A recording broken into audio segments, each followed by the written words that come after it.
Coming up on this episode of the Elite Recruiter Podcast. So I sat down with the owner of that company and said, look, I'd like to be part of ownership here. He basically said, no, you can't be a partner. I looked at him like, but you know what that's telling me, right? I mean, the only way for me to grow is I'm going to have to leave. Pretty direct words. He was like, you don't have the balls for that. You won't leave. How did you, first of all, find out or realize that you ended up having cancer? I had actually found out the year before, and there was some life choices that I made to try to keep it in check, and then came back from the first trip to find out that those numbers had gotten a lot worse, and now it needed to be addressed. Welcome to the Elite Recruiter Podcast with your host, Benjamin Mena, where we focus on what it takes to win in the recruiting game. We cover it all from sales, marketing, mindset, money, leadership, and placements. I'm excited about this episode of this podcast because life happens, and life can happen fast. You could be having great years year after year, but things can change in an instant. And it's about how you get back up and keep on going is what makes the reality happen. And I'm so excited about this guest because last year, typically $1 million biller, just absolutely crushing it. And then last year only billed about 500K. But listen to this. That was also with a few months of travel. And after traveling for a few months, in came the health challenges, the health scares. And he had to completely rebuild and get back on the horse to keep on going. We're going to talk about that, some of the things that happened, but most importantly, what he has done to keep the business going, what he has done to keep the recruiting going, what he's done to keep going with the clients while overcoming the health challenges. So, Rich, I'm so excited to have you on the podcast. Definitely welcome today. Thanks for having me. I appreciate that wonderful introduction. Made me feel really good. Well, before we start doing a deep dive and everything, real quick, 30 seconds, tell us a little bit about yourself. It takes a lot longer than 30 seconds, but I'll do my best. That's how long you get with clients, right? You only get just a few seconds. Rich Bradley. I have been a recruiter now for 43 years. I started back in 82, and I've seen obviously all sorts of changes in our industry, and we can get into that a little bit later, but I do full-time IT recruitment, predominantly in the Chicago area, but when I have a real loyal client, I turn into a boutique recruiter rather than just an IT recruiter, whatever they need. So I'm happy to help them. We're going to get into all the other details, but that's me in a quick nutshell. And you're also part of the Pinnacle Society, right? I am part of that. I've been there 27 years now. Why did you decide to join the Pinnacle Society? It goes back to when I first started. I extremely competitive, always have been competitive. And relatively quickly, I was the top recruiter in the company that I was working for several years in a row. And no one else was at the level that I was at. And so I did some exploring and found out these great people in Pinnacle were doing a lot more than me, which then made me go, wait a minute, hold on. I thought I was the top of my game. So it made me decide to shoot for even higher numbers. Found out what the levels were they had to be for that and worked towards that, gained those numbers, applied, and got accepted to Pinnacle. As I've gotten older, though, I will tell you, I don't have employees anymore. I had a team up to about 35 people with a company. I had 2 partners, and we had 35 recruiters. I still ran a desk, and competing with your employees is not a healthy way to run a business. So I ended up deciding, you know what, I'm just going to do this on my own. So I went back to just me. And when you're just you, who you're competing with, except last year's numbers. But it's just great to be still part of Pinnacle and learn from those people. And, now it's all self-induced, if you will, from that standpoint. But that is definitely one of the things that motivated me was the competition. But then once I got into the society and started getting to know the people, they're like family now, and they're always there. I mean, through my health challenges last year, a dozen or more people were constantly reaching out to me and checking in on me. And we do that for each other. If you're having a tough year, we're there for you. If you're sick, we're there for you. And it's just nice to have that type of community to be part of. That is awesome. You're part of the community, but let me just take a few steps back. How did you even end up in this wonderful world of recruiting? Okay. I was 21 at the time. I was managing a restaurant. And this guy came in and we were talking, and as the manager of the restaurant, you're always trying to get your sales numbers up. And so I did the typical upsell. What do you mean a small drink? For 10 cents more, you can have a large. And he liked that kind of sales pitch, if you will, to just try to upsell, and said, "Hey, are you looking for a job?" I said, "Nope, I'm happy here. Here's my card." And said, "If you're ever looking, give me a call." A year or so went by, and all of a sudden the company that owned our chain, 7-Eleven Southland Corporation, owned the chain. And the general manager came in and said, "Hey, dude, got bad news. We're shutting down." And my wife and I had just had a baby. And any job I personally had ever gotten kind of had fallen into my lap because people would see me and then say, "Hey, you should come to work for me." And that's what I ended up doing, right? Was going from job to job. So in my late teens and early 2000, no, not 2000, early 20s. There we go. And so in 82, they shut down, and I said, "What are we going to do?" And I pulled up this card and I said, "Oh, maybe I should give this guy a call. Don't even know what he does, but I'll give him a call." I went in, and talking about humbling, he introduced me to, at the time, 7 or 8 different hiring managers, and they all said, yeah, no, he's not good. He's too young, too green. I had no degree, nothing. I'd run away from home at 14, so I finished high school while kind of going from job to job as well, and so it was very, very rough around the edges. But he ended up putting me in front of one last hiring manager who basically was like, "Oh, I'll show all you guys who turned this guy down." And he ended up hiring me. And 43 years later, I mean, there's a lot of stories in between there, but 43 years later, here I am, still here. It Okay, was a lot more long-winded than you probably wanted answer-wise. no, but okay, real quick. So for those listening to this, like you're saying that you've been recruiting for 43 years. Not gonna lie, I've seen some 30-year-olds that look older than you. Well, I appreciate that. I will tell you, next week on the 6th is my 66th birthday. So it's a lot of years. like, like looking back at this, like, you're rough around the edges, but what did that one last manager see that the other ones didn't? Actually, and we had many conversations, and sadly, he's passed away a few years ago, which just hurt my heart so much because he was just a phenomenal guy. And I had mentioned I had 2 partners at that company. He was one of those 2. We decided to partner together once he had me up and going and trained and all that. Some of the things that he said were the fact that I'm relentless and persistent.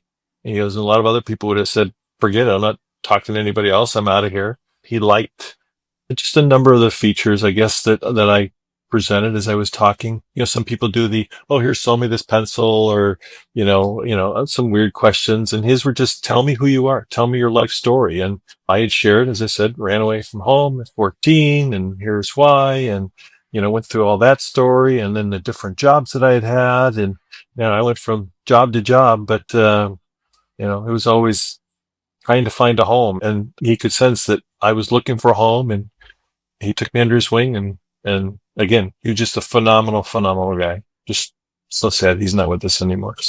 So when you decided to go off on your own, did you originally do it with those 2 partners, or did you, like, after you went off on your own, like, decide to join forces? When I first started, there was no IT back then. That was a long time ago. So I was placing chemists, and I did that for a couple years, and I had a team of people that were still placing people in the laboratory industry. I then said, "Hey, IT, man, that's the place to be. Let's do that." And no one was in it, so I said, "Well, let me start that up." So I started up IT, and so I had a team of people in the laboratory area, a team of people in the IT area, and I had built a pretty decent business between those 2 businesses.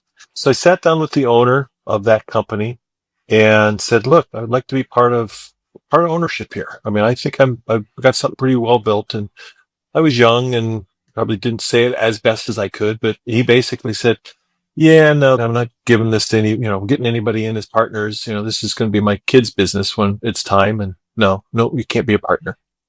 And I looked in and I'm like, "But you know what that's telling me, right? I mean, the only way for me to grow is I'm going to have to leave."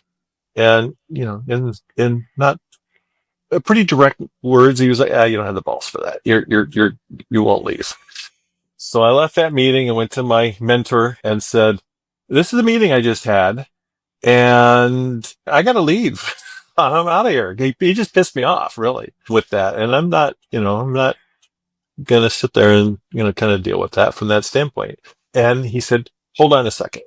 And he went out and got the other senior manager like myself. And he pulled him into the office and said, hey, this meeting just happened. Here's what just happened. Rich is going to leave. What do you want to do? And I guess they had already been kind of talking about it. I didn't know this, but they're like, all right, we're all out of here. So we all left and started our own place. And we did that for a number of years. And then, well, as I said earlier, I realized, wait a minute, I'm not as good as the manager as I am the doer. So I ended up just doing this on my own. So he actually pretty much said, like, you don't have the balls to do it. yeah. I love that. I love that. And maybe it was to motivate me. I don't know, but he lost all three of us from that one meeting. I can tell you that. So I got to ask. Like, he said that he was going to give the company to his kids. Is that company even still around?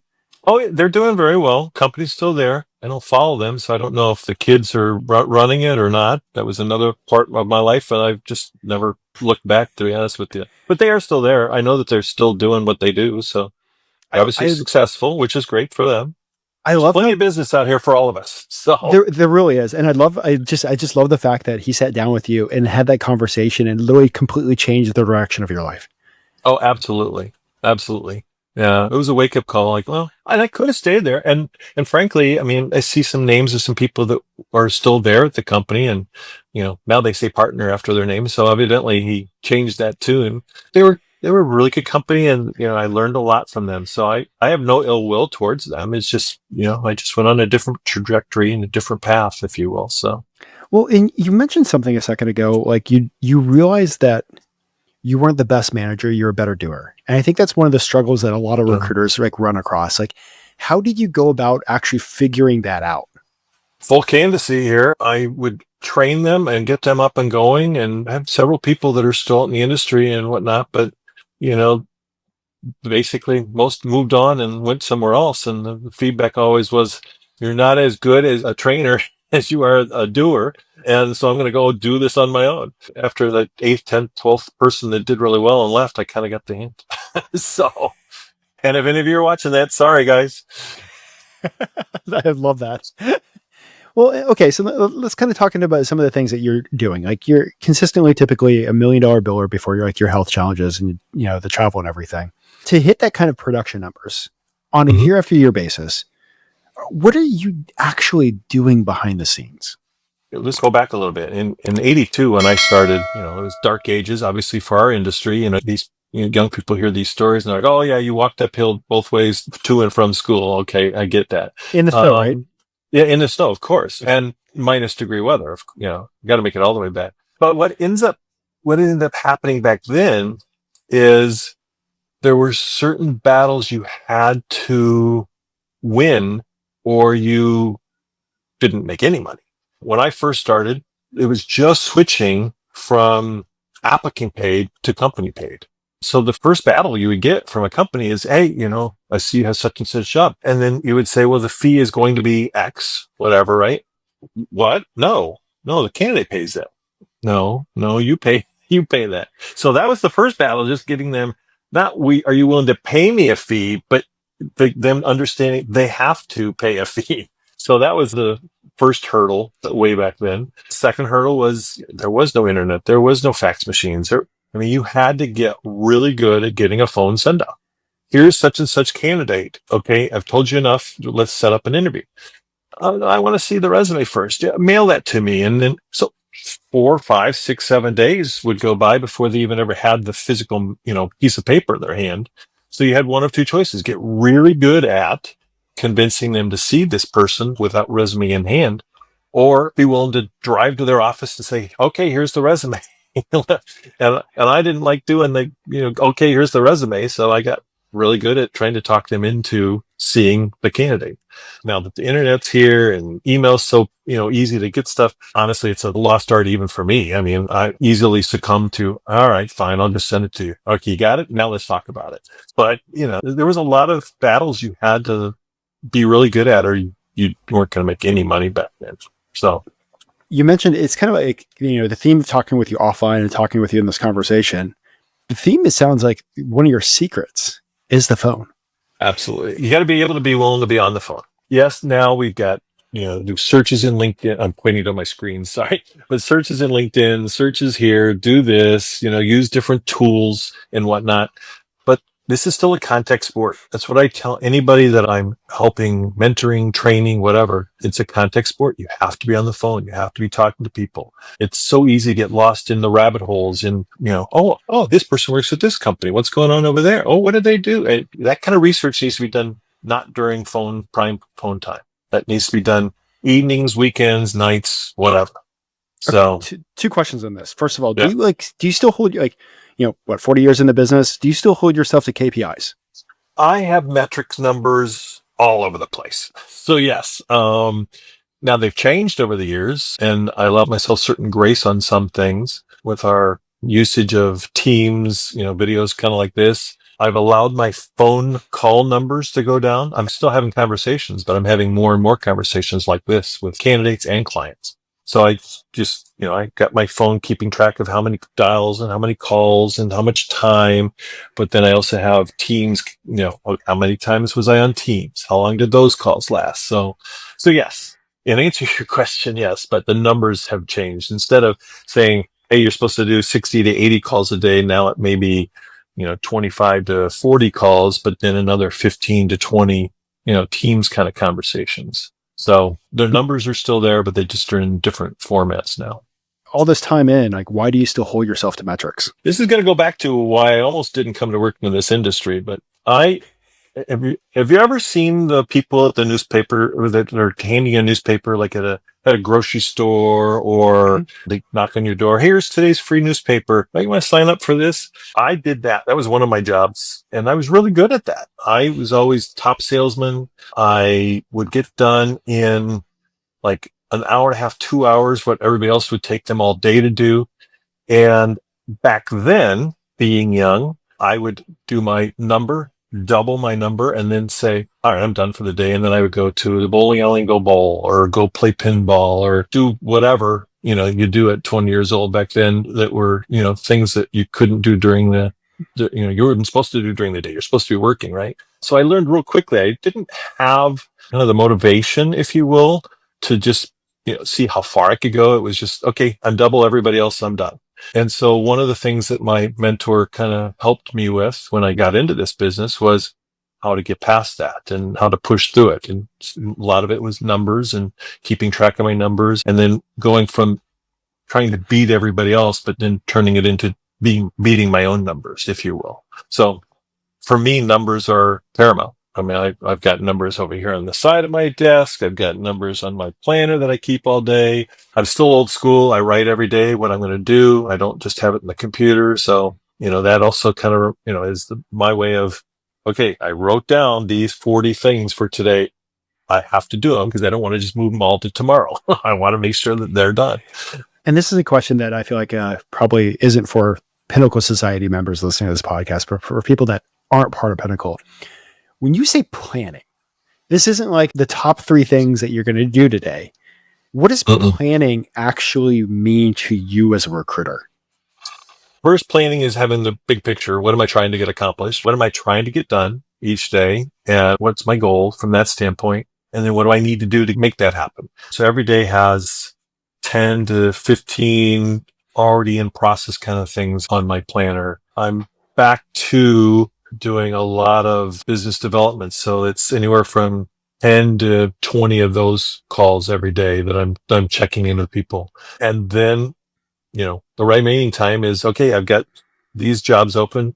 Let's go do some recruiting and trying to find people for those jobs. So it's a healthy mix between the 3: active business development, and then, all right, I got to fill the jobs that I do have. So it fluctuates depending on the day. If I got 2 hot jobs, that gets more of my attention. If I've got, no hot jobs, then the business development needs to be a little bit more highlighted from that standpoint. So, okay. And I kind of just jumped into like what we talked about at the very beginning of this podcast. Like, you had some amazing trips. Like, where did you travel to last year? Well, I hit 65 and my wife had asked, what do you want to do? And I said, I want to go to Australia. And she said, okay, you plan it, we'll go. So I planned it to Australia. We were there for a week and a half. We just went to Sydney. I mean, not the whole Australia, but Sydney. And then on our way home, I had some people say, oh, jet lag is bad. So we stopped at Hawaii and we spent a week there. And we're Disney Vacation Club members. So, it was nice because they have a resort there. And so we get to stay there. So that was nearly a month of travel time between those two trips. Came home and our youngest daughter was graduating college last year, and we decided to take her on a really nice trip because she had a trip in high school that got canceled because of COVID to Spain. And I said, well, let me plan a trip. And they were both like, that'd be great. So we did a trip to Spain. We did a cruise around Spain, hitting Portugal and some other areas, ending in England. We had friends that we knew from England, and they had us stay there for a week or so. And during that trip was the Olympics were going on.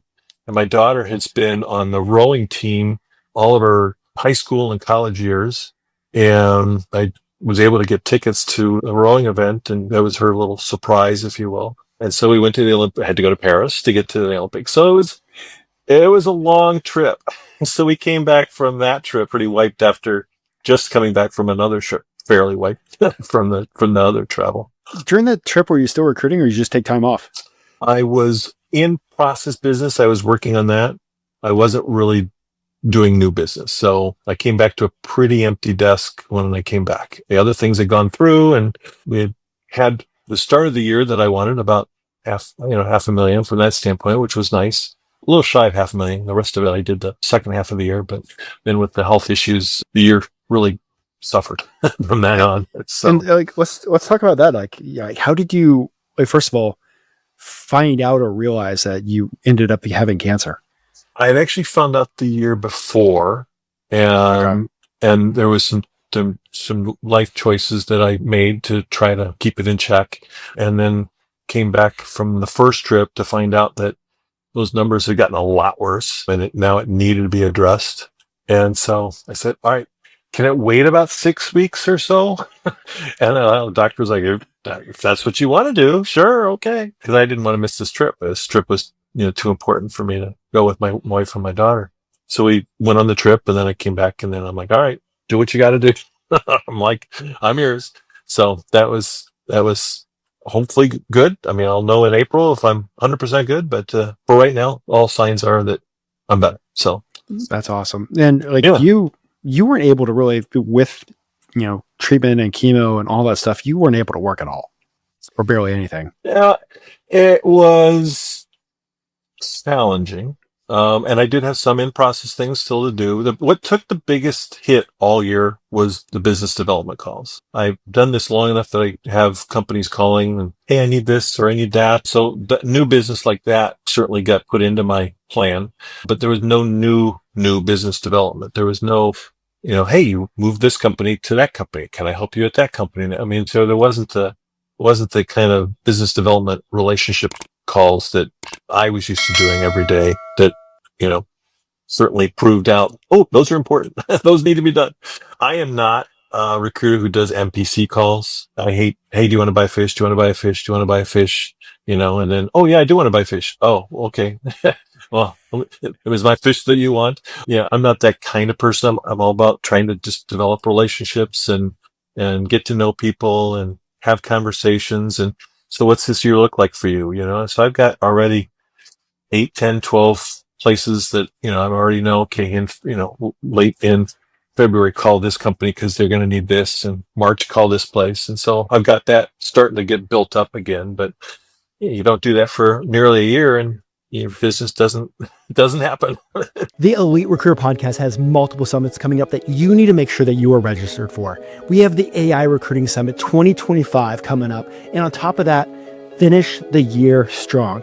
These 2 summits are going to help you move the needle, help you achieve your goals, help you achieve your dreams, and make 2025 the year that you started out and you wanted it to be. Make sure you get registered, and also stay tuned. We got something cooking for you guys. Working on another project that you guys are going to absolutely love. All right. See you guys at the summits, and see you guys soon. you dealt with a very scary health challenge that, I'm praying that everything's going to go good. And this Thank episode you. might go live like after that time period for those that are listening. But, I think for the past few years, there's been a lot of recruiters outside of Pinnacle that have had challenges and struggles. So think about this. You've been in the business forever. You're almost having to restart your desk. There's a lot of other people that are dealing with that too. What's some of the best pieces of advice that you would give as somebody that's like drawing the line in the sand, saying like, I got to get going again? Positivity. I mean, that's the number one. You have to be super up and going. Who wants to have, oh, I had a horrible year. Will you, I mean, no one wants to hear those kind of calls. No one wants to hear, oh, woe is me. For me, it's, I could be retired. I mean, I'm 66 or will be next week. Money in the bank. I don't have to do this.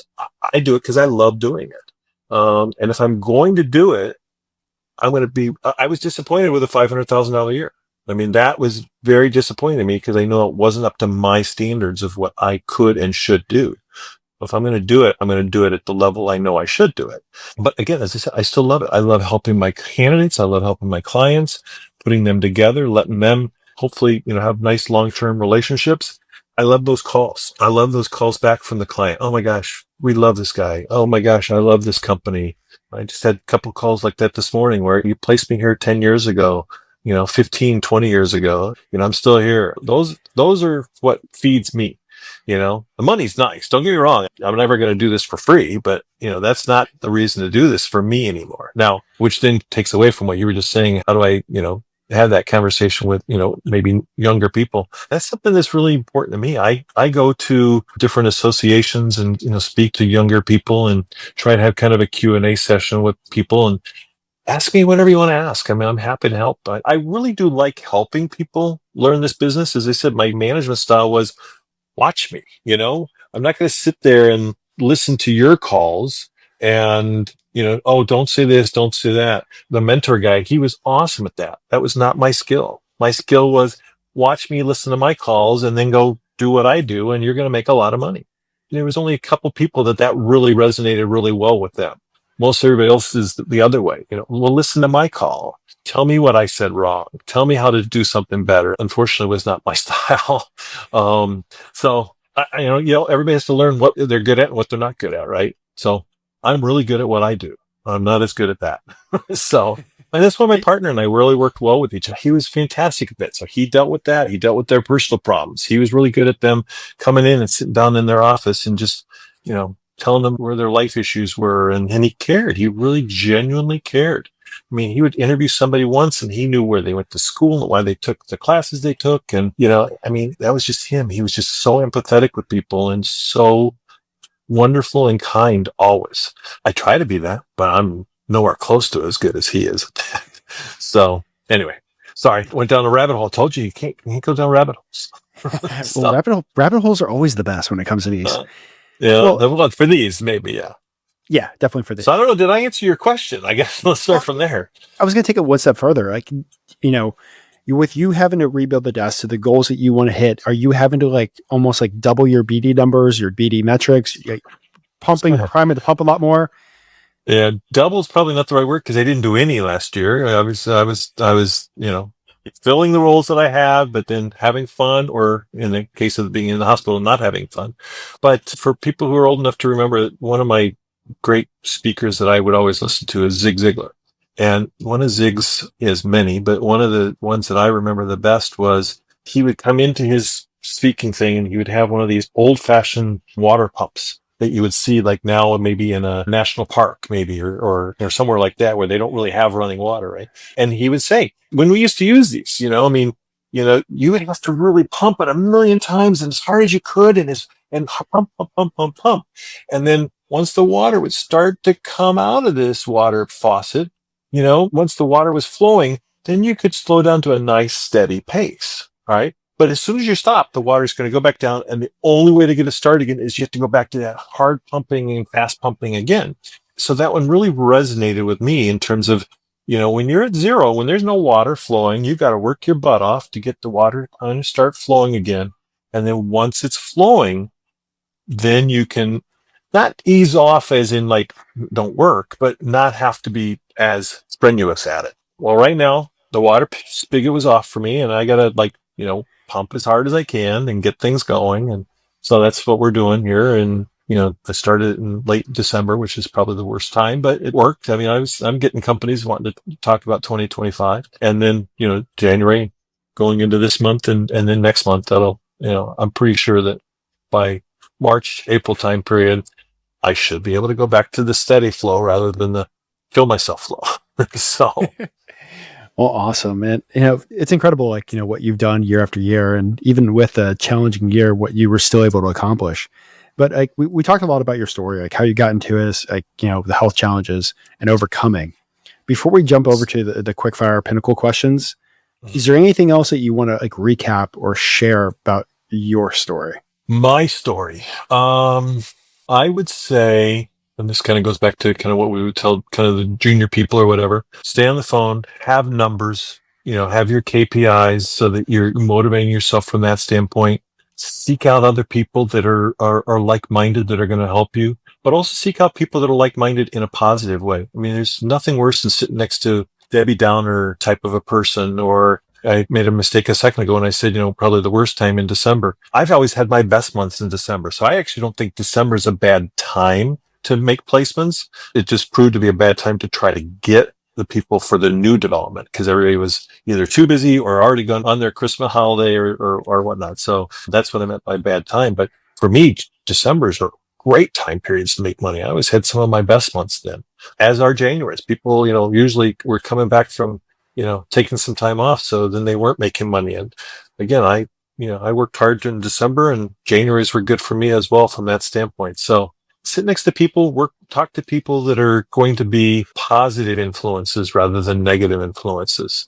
You use training. Talked about Zig Ziglar. My mentor would always say, "Oh, you should read such and such book." And his style was, if you really were interested, you're going to go buy the book and you're going to go read it. If you didn't go buy it, well, then you didn't take his suggestion. And one of his first suggestions to me was, it's right behind me here, How I Raised Myself from Failure to Success in Selling by Frank Vetker. And certainly old school, and whatnot, but he was so right. And you talk about KPIs and numbers. This guy, this was in the 20s. So this was a long 40s. I mean, it was a long time ago written book, right? But, he talked about how he was able to make money in insurance when he started, and he was horrible at it, and all the concepts and philosophies and whatnot that he did.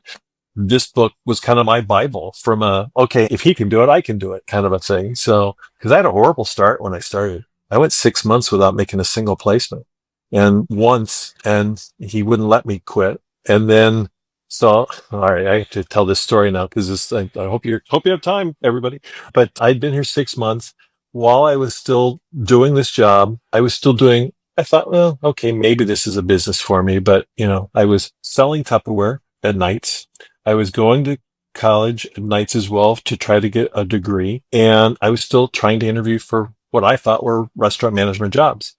I finally got a job offer from Winchell's Donuts. If you ever remember the commercial, gotta get up and make the donuts. That was Winchell's. And the offer for me at the time was like $40,000, which was phenomenal. I thought, oh my God, that's a lot of money. Remember, this is 1982, so a lot of money in 1982. And the only negative was you had to get up at 2 a.m, get to the donut shop, start making the donuts. That's when they used to make the donuts in the shop instead of having them imported in every day. But I was like, okay, I got a job. I can afford the diaper money, and I can, kind of breathe again. I went in to say, hey, I found another job. I'm out of here. And he goes, you're making a mistake. You could be really good at this. I'm like, nuts. I haven't made a dime. What are you talking about? He goes, I'm telling you, you can. You do what you got to do, but I wouldn't. Okay, whatever. So I go to my desk, and, like you see people do, I have putting all my stuff in this box, and I'm like walking out the door.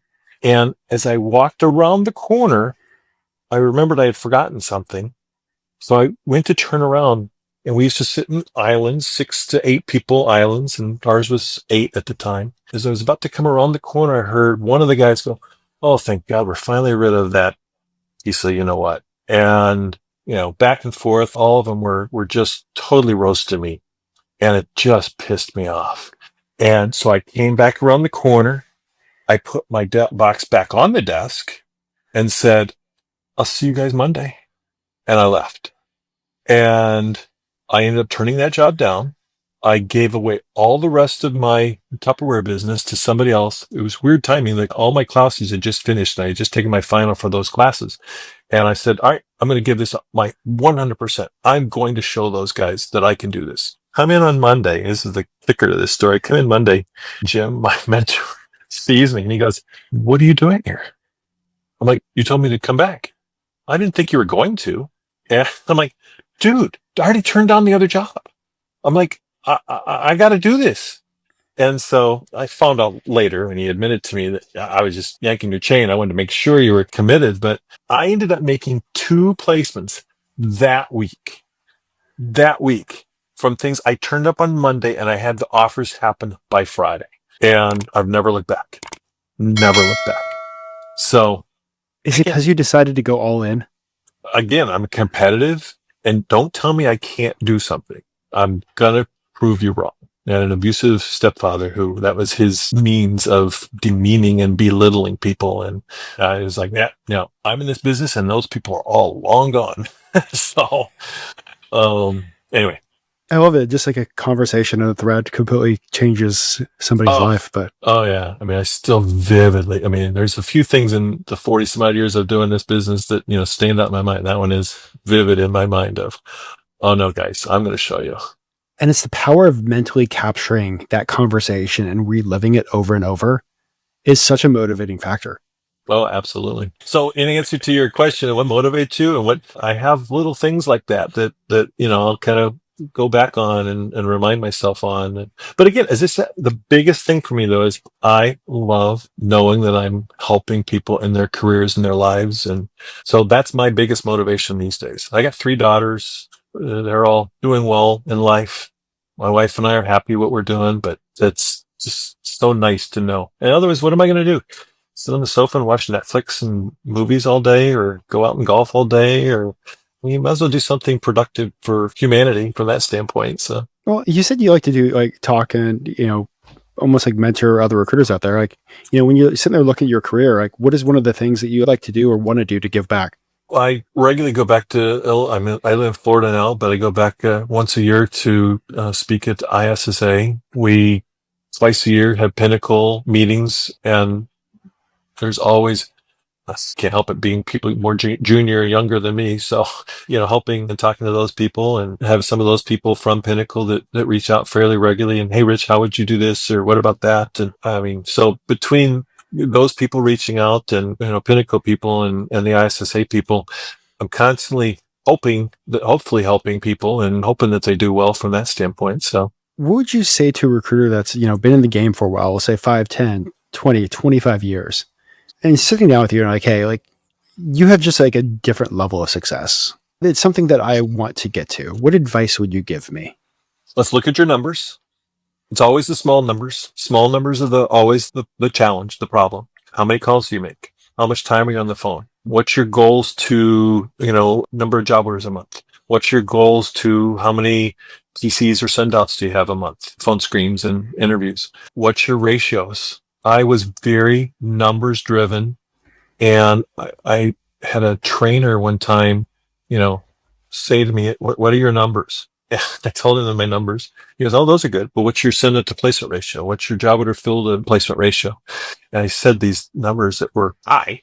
They were low in comparison to other people in our company, but they were high, or I said them. And he goes, oh my God, really?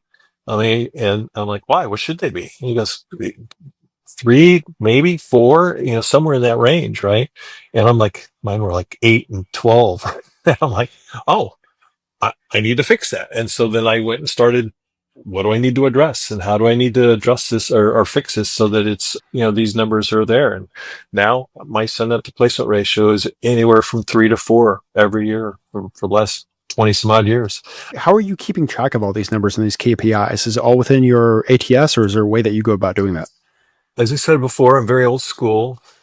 I have learned to use Excel. I do use Excel. So my numbers are in there, like the applicant tracking system that I have it gives me some of the numbers. My phone system, I use Ring Central, gives me other numbers. And it's just watching those numbers. And I know when those numbers aren't where they need to be. It's not anymore where I can say, okay, you're supposed to be on the phone 3 hours and 30 minutes and, you're an hour less than that. Oh my God, the wheels are falling off, right? I give myself a little bit more grace now. But right now, during this time where I'm really, going wild and crazy with the pump, if you will, right now, no grace. I mean, no, you need to be on the phone. And there are plenty of times where, like if I had 40 calls on my planner and I'm through 837 of them, no, I have to finish those last three, even if it's after 5 o'clock. You got to make those calls, kind of a thing. There's plenty of time, some other time when things are nice and you're just doing the steady slow flow.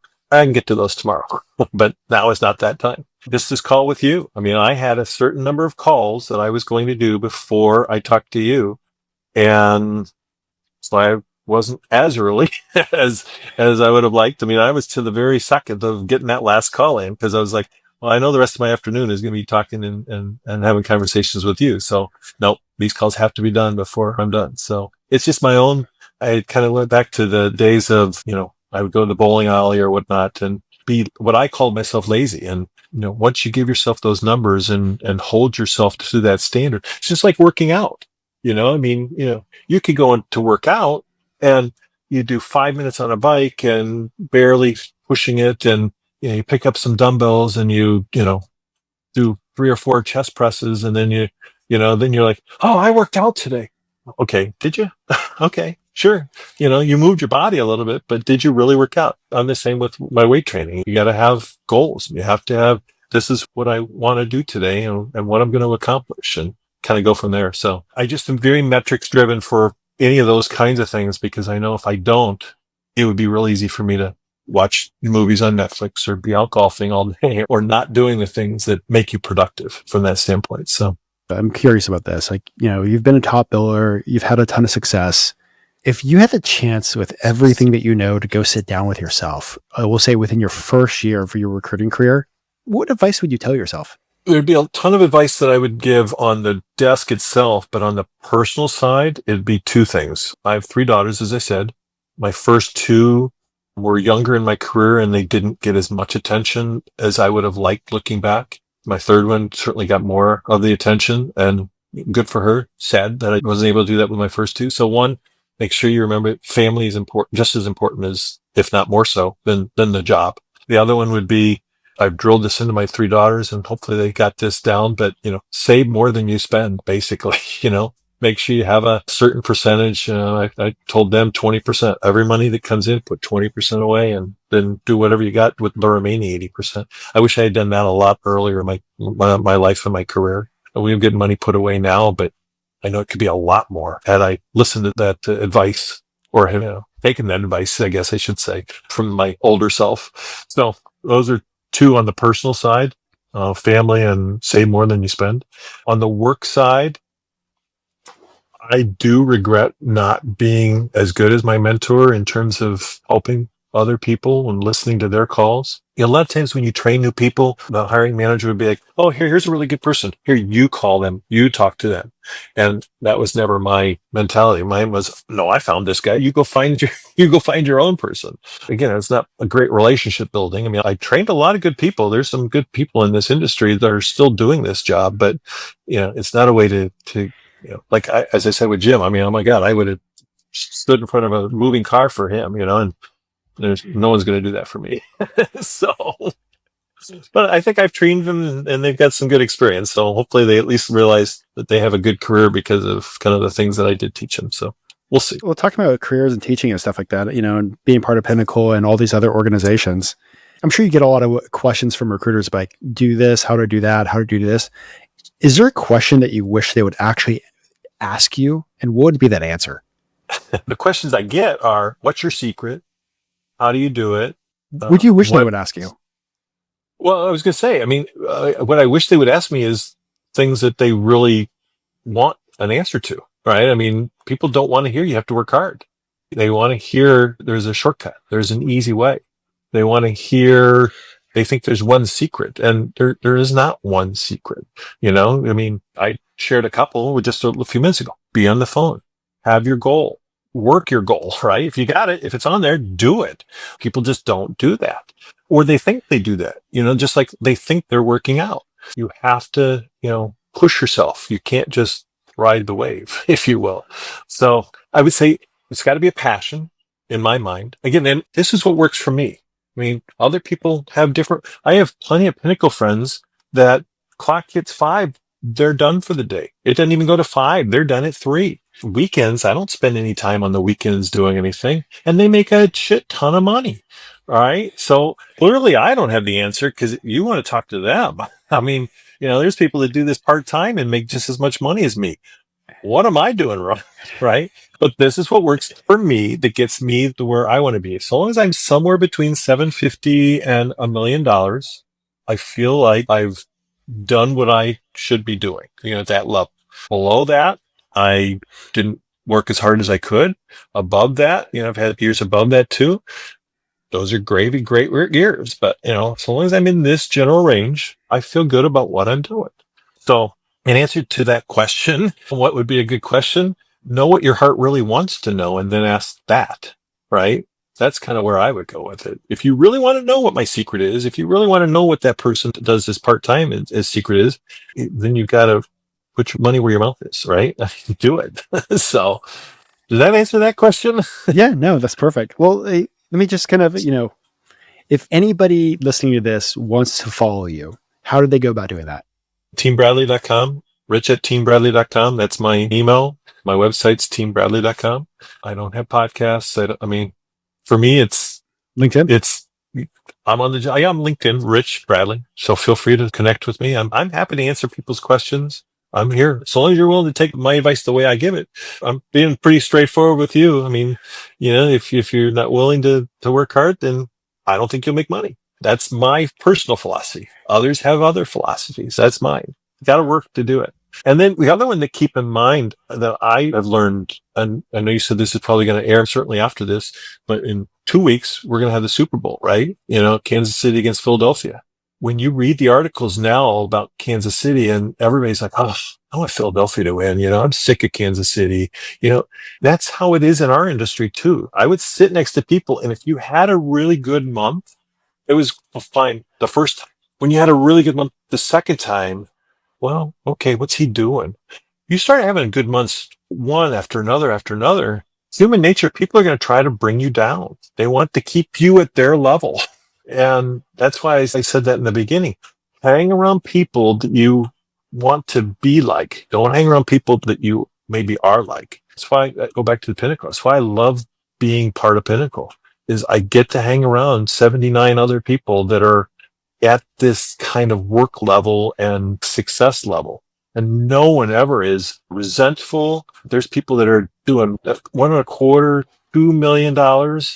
And we're just as happy for that person as the person who's making $500,000. All right. I mean, because we're all at this level, and it's just so nice, because I spent years and years being the guy who did it really well, and then people wanted to see you fail, kind of a thing. So it's not fun to be in that kind of environment. Man, I feel like you're taking me back to my agency days, or it just felt like that constantly. Well, you did it right. Isn't that how it was? I mean, people don't want you to succeed for, once or twice is okay, but you start doing it consistently, and it's like, how are they doing that? How are they cheating? What are they doing that is making this not fair? It's like, if you want to get laughed, they actually carved away my district and gave my biggest clients away to a whole other office. Yeah. And then they're constantly. like, well, why aren't you succeeding? I'm like, I'm still top of the board. What the hell's your problem? Yeah. I mean, anyway, we were in IT, and it was like, all right, fine. You guys take that half of this business. I'll just do this half of the business. And I still was doing well. And well, what's he doing? How is it? So it's just an unhealthy way to live. Look for positives. I said this before. Be positive about yourself. Hang around positive people. Hang around people that are the level you want to be. So there you go. That's my piece of advice to people. How about that? I worked my way to a real answer for that I feel good about. Well, that's awesome. I think that's a great way to end this, because we've talked about, pumping the puppy, and we're talking about, what it takes to become a top biller.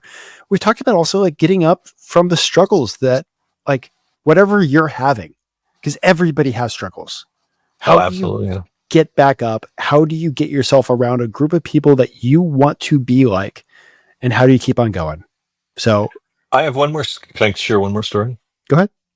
All right. This is another Zig Ziglar story. He would always share this. He and his wife would go to cook a ham, and the wife would always cut the end of the ham off, put it in the oven, and let it cook. And he finally said, "Why cut the end of the ham off?" And she goes, "I don't know. That's what my mom always did." So let's call mom. Call mom. Why you cut the end of the ham off? I don't know. That's the way my mom did. Well, let's call grandma. Call grandma. Why'd you cut the end of the ham off? That's how big my pot was. So people do things over and over and over again without realizing the why they do it. And our business is the exact same as that. I mean, I'm giving advice. You're doing your podcast. You're constantly giving advice, but you got to figure out what works for you and do it your way, not just because other people said this is the way to do it. So that was my last piece of advice there. So, And that's a perfect way to end it. So now go crush 2025. Thank you. yes, thank you.